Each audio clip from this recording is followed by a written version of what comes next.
നമസ്കാരം. മലയാളി വാർത്തയിലേക്ക് സ്വാഗതം. ഇന്നലെ തിരുവനന്തപുരം കോർപ്പറേഷനിൽ ഹൈക്കോടതിയുടെ ഉത്തരവ് പ്രകാരം 20 BJP കൗൺസിലർമാരോടായിരുന്നു വീണ്ടും സത്യപ്രതിജ്ഞ നടത്താൻ പറഞ്ഞത്. അതിൽ 19 പേർ ഇന്നലെ സത്യപ്രതിജ്ഞ നടത്തിയിട്ടുണ്ട്. ഒരു BJP കൗൺസിലർ ആർ സുഗതൻ ഇപ്പോഴും സത്യപ്രതിജ്ഞ നടത്തിയിട്ടില്ല. ഇപ്പോഴിതാ BJP കൗൺസിലറായിട്ടുള്ള സുഗതന് തിരിച്ചടി ലഭിക്കുന്ന ഉത്തരവാണുള്ളത്. കാരണം കാപ്പ ചുമത്തിയതിന് ആഭ്യന്തര വകുപ്പിന്റെ അംഗീകാരം ഇപ്പോൾ ലഭിച്ചിരിക്കുകയാണ്. ഇതോടെ തിരുവനന്തപുരം കോർപ്പറേഷനിൽ പുതിയ രാഷ്ട്രീയ വിവാദത്തിനാണ് തിരിതെളിഞ്ഞിരിക്കുന്നത്.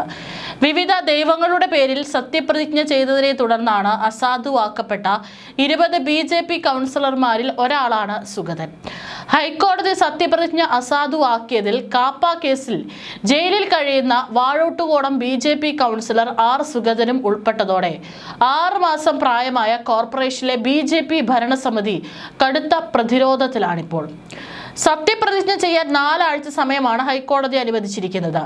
ഇതിനകം സത്യപ്രതിജ്ഞ ചെയ്യാനായില്ലെങ്കിൽ സുഗതൻ അയോഗ്യനാക്കപ്പെടും.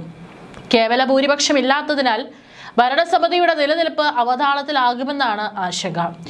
ജയിലിലായതിനാൽ കൗൺസിൽ യോഗങ്ങളിൽ പങ്കെടുക്കാൻ കഴിയുന്നില്ലെന്ന ആശങ്കയ്ക്ക് പുറമെയാണ് പുതിയ പ്രതിസന്ധി. എന്നാൽ സുഗതന് സത്യപ്രതിജ്ഞ ചെയ്യാൻ അവസരം നൽകണമെന്നാവശ്യപ്പെട്ട് കോടതിയെ സമീപിക്കുമെന്നാണ് മേയർ VV രാജേഷ് പറഞ്ഞിരിക്കുന്നത്. ഹൈക്കോടതി ഉത്തരവിന്റെ അടിസ്ഥാനത്തിൽ സുഗതന് സത്യപ്രതിജ്ഞ ചെയ്യാൻ 1 ദിവസത്തെ ഇളവ് ആവശ്യപ്പെട്ട് കോടതിയെ സമീപിക്കാനാണ് ആലോചന. അതേസമയം ഡെപ്യൂട്ടി മേയർ തെരഞ്ഞെടുപ്പ് അസാധുവാക്കണമെന്നാവശ്യപ്പെട്ട് CPM ഡിവിഷൻ ബെഞ്ചിൽ അപ്പീൽ നൽകും. കടുത്ത മത്സരം നടന്ന വാഴോട്ടുകോണം ഡിവിഷനിൽ LDF സ്ഥാനാർത്ഥിയെ 58 വോട്ടിന് പരാജയപ്പെടുത്തിയാണ് സുഗതൻ കൗൺസിലറായത്. പക്ഷേ 3 മാസം കഴിഞ്ഞപ്പോഴേക്കും ഇപ്പോഴത്തെ അറസ്റ്റിന് കാരണമായ വധശ്രമ കേസെത്തി.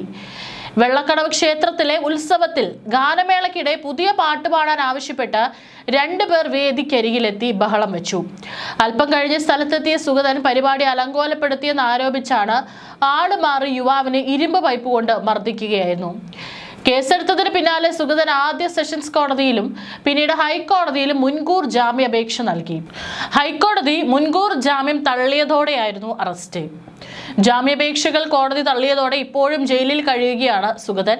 ഇതിനിടെയാണ് സത്യപ്രതിജ്ഞ റദ്ദാക്കിയത്. ഹൈക്കോടതി ഉത്തരവിനെ തുടർന്ന് കോർപ്പറേഷനിലെ 19 BJP അംഗങ്ങളാണ് ഇന്നലെ കോടതി ഉത്തരവ് വന്ന് മണിക്കൂറുകൾക്കുള്ളിൽ തന്നെ ഈശ്വരനാമത്തിൽ വീണ്ടും സത്യപ്രതിജ്ഞ ചെയ്ത് പ്രതിസന്ധി ഒഴിവാക്കിയത്. അതായത് 1 ദിവസം പോലും വിവാദങ്ങൾക്ക് ഇടവയ്ക്കാതെ ആയിരുന്നു ഇന്നലെ തിരുവനന്തപുരം കോർപ്പറേഷനിൽ വൈകുന്നേരത്തിനുള്ളിൽ തന്നെ സത്യപ്രതിജ്ഞ ചെയ്യാനുള്ള എല്ലാ ഒരുക്കങ്ങളും നടത്തി മാധ്യമങ്ങളെയും അറിയിച്ച് ഇന്നലെ സത്യപ്രതിജ്ഞ അവിടെ നടന്നത്. എന്നാൽ ആർ സുഗതന് സത്യപ്രതിജ്ഞ ചെയ്യാൻ സാധിച്ചിരുന്നില്ല.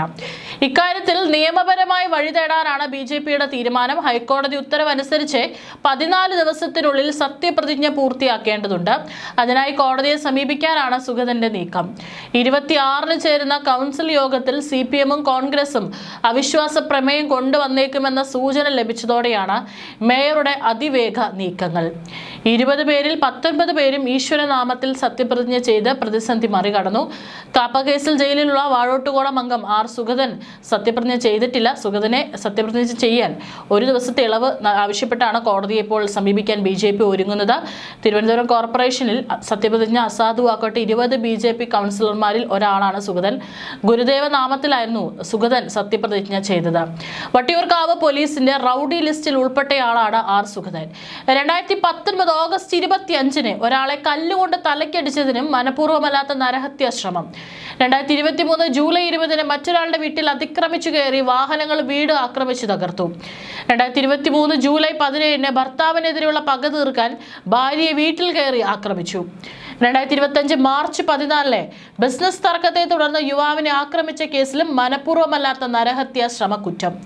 2025 ജൂലൈ 25-ന് സെക്യൂരിറ്റി ജീവനക്കാരന് പണം നൽകാത്തതിന് ജുഡീഷ്യൽ ഓഫീസറെ ഭീഷണിപ്പെടുത്തിയ കേസ്.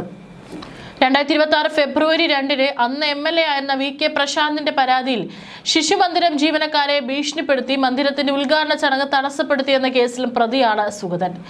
ഈ കേസുകളെല്ലാം നിലനിൽക്കുകയാണ് കഴിഞ്ഞ തദ്ദേശ തെരഞ്ഞെടുപ്പിൽ സുഗതനെ BJP വാഴോട്ടുകോണത്ത് സ്ഥാനാർത്ഥിയാക്കിയത്. ചട്ടവിരുദ്ധമായ തട്ടിക്കൂട്ട് ചടങ്ങാണ് കോർപ്പറേഷനിൽ ഇന്നലെ നടന്നതെന്ന് ആരോപിച്ച് LDF കൗൺസിലർമാർ ഇന്നലെ സത്യപ്രതിജ്ഞാ ചടങ്ങ് പൂർണ്ണമായി ബഹിഷ്കരിച്ചിട്ടുണ്ട്. ഹൈക്കോടതി ഉത്തരവിലെ നിബന്ധനകൾ പാലിക്കാതെയാണ് സത്യപ്രതിജ്ഞ നടത്തിയതെന്ന് ചൂണ്ടിക്കാട്ടിയാണ് LDF പാർലമെന്ററി പാർട്ടി ലീഡർ തദ്ദേശ സ്വയംഭരണ വകുപ്പ് പ്രിൻസിപ്പൽ സെക്രട്ടറിക്ക് പരാതിയും നൽകിയിട്ടുള്ളത്. നേരത്തെ പരശുരാമൻ, ആറ്റുകാലമ്മ, പത്മനാഭസ്വാമി, ശ്രീനാരായണ ഗുരു തുടങ്ങിയ വിവിധ നാമങ്ങളിൽ BJP അംഗങ്ങൾ സത്യപ്രതിജ്ഞ ചെയ്തതിനെതിരെ CPM കൗൺസിലർ SP ദീപക് നൽകിയ ഹർജിയിലായിരുന്നു ജസ്റ്റിസ് PV കുഞ്ഞികൃഷ്ണന്റെ നിർണായക ഉത്തരവ്.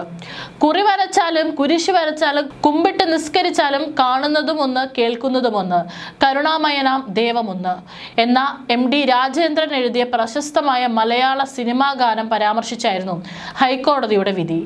കേരള മുനിസിപ്പാലിറ്റി നിയമത്തിലെ 3-ാം ഷെഡ്യൂൾ പ്രകാരവും പഞ്ചായത്ത് രാജ് ആക്ട് പ്രകാരവും അംഗങ്ങൾ ഒന്നെങ്കിൽ ദൈവനാമത്തിൽ അല്ലെങ്കിൽ ദൃഢപ്രതിജ്ഞയോടെ മാത്രമേ സത്യപ്രതിജ്ഞ ചെയ്യാവൂ എന്ന് കോടതി വ്യക്തമാക്കി. നിയമം അനുശാസിക്കുന്ന ദൈവനാമത്തിന് ചട്ടത്തിൽ മറ്റ് വിപുലീകരണങ്ങളോ നിർവചനങ്ങളോ ഇല്ലാത്തതിനാൽ പല ദൈവങ്ങളുടെ പേരിലുള്ള സത്യപ്രതിജ്ഞ നിയമപരമല്ലെന്ന് കണ്ടെത്തിയാണ് 20 അംഗങ്ങളെയും കോടതി താൽക്കാലികമായി അയോഗ്യരാക്കിയത്. 4 ആഴ്ചയ്ക്കകം ചട്ടപ്രകാരം വീണ്ടും സത്യപ്രതിജ്ഞ ചെയ്യണമെന്നും അതുവരെ കൗൺസിൽ അംഗമെന്ന നിലയിലുള്ള യാതൊരു അധികാരവും ഉണ്ടാകില്ലെന്നും കോടതി ഉത്തരവിട്ടിരുന്നു. സമാനമായ രീതിയിൽ ഉമ്മൻചാണ്ടിയുടെ പേരിൽ സത്യപ്രതിജ്ഞ ചെയ്ത പാലക്കാട് വടക്കാഞ്ചേരിയിലെ കോൺഗ്രസ് അംഗം സുനിൽ ചുവട്ടുപാടത്തിന്റെ സത്യപ്രതിജ്ഞയും കോടതി അസാധുവാക്കിയിരുന്നു. ഏതായാലും നിയമം അനുശാസിക്കുന്ന രീതിയിൽ തന്നെ മുന്നോട്ട് പോകണം. പ്രത്യേകിച്ച് ജനപ്രതിനിധികൾ മാതൃകയാകേണ്ടവരാണ്. സത്യപ്രതിജ്ഞാ ദിവസം കോർപ്പറേഷനിൽ അമിത ആവേശം കാട്ടി ഇപ്പോൾ കുഴിയിൽ ചാടി കോടതിയുടെ ഉത്തരവും വന്നത്. തീർച്ചയായിട്ടും 24 മണിക്കൂറിനുള്ളിൽ സത്യപ്രതിജ്ഞ നടത്തി ഇപ്പോൾ അസാധുവാക്കിയതൊക്കെ തന്നെ മാറിയിരിക്കുകയാണ്. തീർച്ചയായിട്ടും ഇത് ഇനി വരും തലമുറയിലുള്ള ഇത്തരത്തിലുള്ള തെരഞ്ഞെടുപ്പ് വരുമ്പോഴും സത്യപ്രതിജ്ഞ വരുമ്പോഴൊക്കെ തന്നെ അതൊരു അനുഭവ സമ്പത്തായിരിക്കട്ടെ പുതുമുഖങ്ങൾക്ക് എന്ന് നമുക്കും ആഗ്രഹിക്കാം.